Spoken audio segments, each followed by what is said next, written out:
नमस्कार। आप सबों को स्वागत है मेरे चैनल पर।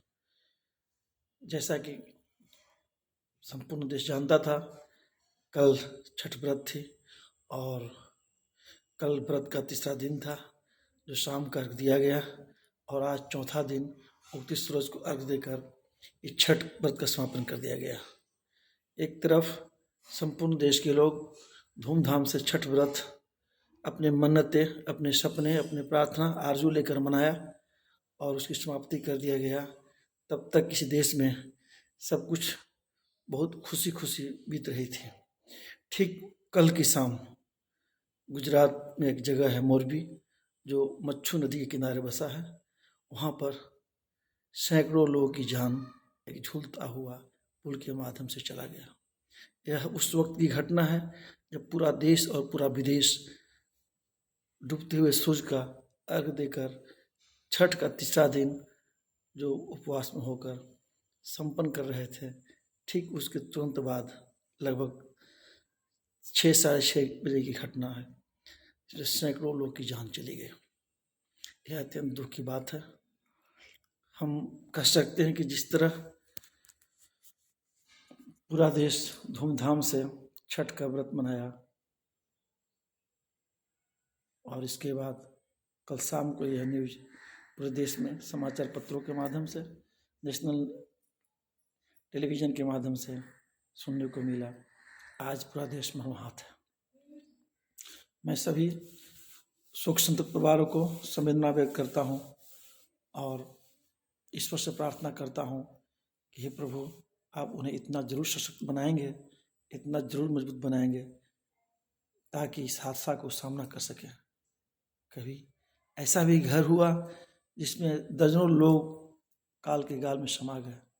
ऐसा घर हुआ गांव के गांव मातम में पसर गया, जिनके परिवार पुल के नीचे छठ महाव्रत आस्था का महापर्व मना रहे थे, ऊपर मौत की झूला झूलते हुए रूप में जो पुल, उन्हीं के परिवारों को काल के गाल में समा दिया गया। यह दुर्भाग्य है। यह बहुत अत्यंत चिंता का विषय है। इसे शब्दों में बयान नहीं किया जा सकता है और मैं उम्मीद करता हूँ कि इस घटना से देश और विदेश सभी लोग मर्माहत हैं। एक तरफ इतनी बड़ी हादसा देश में हुई, जिस देश को मैं पूरा लोग कहता है कि हम विश्वगुरु बने, पूरी दुनिया में हमारी धमस होने जा रही है, हम दुनिया को मार्गदर्शन बनने का काम करेंगे, उस देश में भी झूलता हुआ पुल देखने को मिलता है। साथियों, यह झूलता हुआ पुल नहीं था, यह झूलता हुआ मौत का पुल था। और आज ज़्यादा तो मैं नहीं कहूँगा, लेकिन एक प्रश्न जरूर मैं उठाऊँगा कि जिस देश में इतनी लंबी लंबी भाषणें व्यवस्था के माध्यम से, शासन के माध्यम से, प्रशासन के माध्यम से दिया जाता है, आज उसी देश में अपनी जो सच्चाई है उसको हम नहीं दिख पाते हैं। यह देश में आज सैकड़ों लोग जो असमय काल के गाल में समाये, जो देश के सिस्टम के कारण सैकड़ों लोगों की मौत हुई। जब देश के सिस्टम के कारण सैकड़ों लोग मरते हैं तो स्वाभाविक है कि इसका सवाल का जवाब उनको देना पड़ेगा और कहीं न कहीं इस मौत का जिम्मेवार स्वीकार करना पड़ेगा। इस व्यवस्था पर अगर उंगली उठी है, यह देखकर और सुनकर आश्चर्य हुआ कि मात्र आज से 5 दिन पहले उस पुल को रिनोवेशन करके पुनः चालू किया गया था और ठीक 5वें दिन यह घटना हो गई।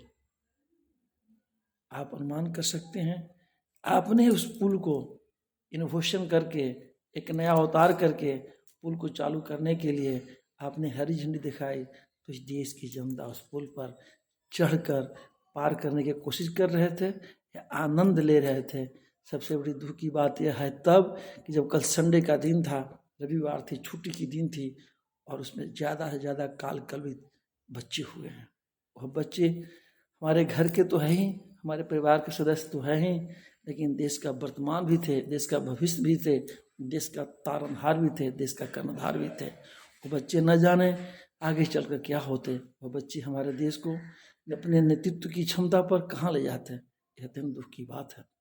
सैकड़ों बच्चे, दर्जनों बच्चे उसमें जब वह, आप कल्पना कर सकते हैं कि जब वह पुल टूटा होगा और टूटकर जब आधी पुल मच्छू नदी के उस किनारे और आधी पुल मच्छू नदी के इस किनारे जब मौत के झूला बनकर झूलता होगा, जिस पर सैकड़ों लोग अपनी जान बचाने के लिए घंटों मशक्कत किए होंगे। लेकिन उस बात को भी आप सोचिए कि जब वह व्यक्ति घंटों तक उस पुल पर झूल रहे होते हैं और अंत में जब उनको कोई मदद करने के लिए नहीं पहुंचा, तो उनका अपना शरीर की शक्ति जवाब दे दिया होगा और उसके बाद वो थक हार कर नीचे पानी में गिरे होंगे, जो तैरना नहीं जानता होगा, और बड़ी मुश्किलों के बाद उन्हें मौत मिली होगी। यह अत्यंत दुख की बात है साथियों, यह अत्यंत वेदना की बात है मेरे दोस्तों, यह बहुत कष्ट की बात है। अभी आज की यह वक्त है, यह बेला है, संपूर्ण देश के करोड़ों लोग इसके अपने हृदय से संवेदना दे। और सभी से प्रार्थना करता हूँ कि सब लोग अपने अपने हृदय से प्रार्थना करें कि पीड़ित परिवार को इस घटनाओं को सहन करने का शक्ति मिले। साथियों, आज वक्त केवल इस व्यवस्था पर कुछ बोलने का था। मैंने तो कल ही कहा था कि कुछ बातें मैं रखूँगा।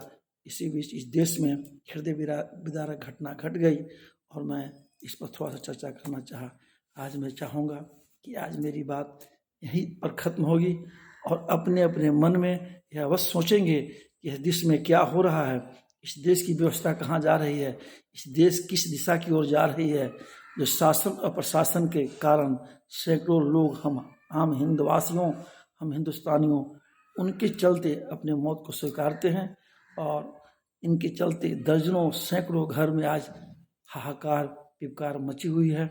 आप कल्पना कीजिए कि जहाँ पर सरकारी न्यूज के माध्यम से 100 से ऊपर कहा जा रहा है और ठीक दूसरी तरफ ये भी कहा जा रहा है कि 500 से ऊपर उस झूला पर लोग एक साथ चढ़े हुए थे। और फिर तीसरी बात यह कही जा रही है उस झूले को मात्र 100 व्यक्ति को क्षमता था और फिर कहा जा रहा है कि 150 लोग मात्र बचे हैं घायल होकर। आप अनुमान कर सकते हैं कि उस झूला पर कितने सैकड़ों लोग की जान चला गया होगा, कितने 100 लोग मारे गए हैं। यह आंकड़ा आपको एक गणित थोड़ा सा मैं बताता हूँ।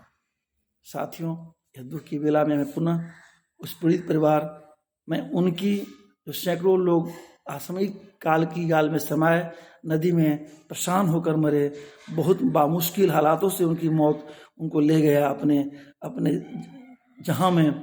मैं उनको नमन करता हूँ, उनके परिवार को मैं प्रार्थना करता हूँ कि उन्हें शक्ति अवश्य इतना दे परमात्मा कि जिस उस संकट को वह बर्दाश्त करें, सामना करें।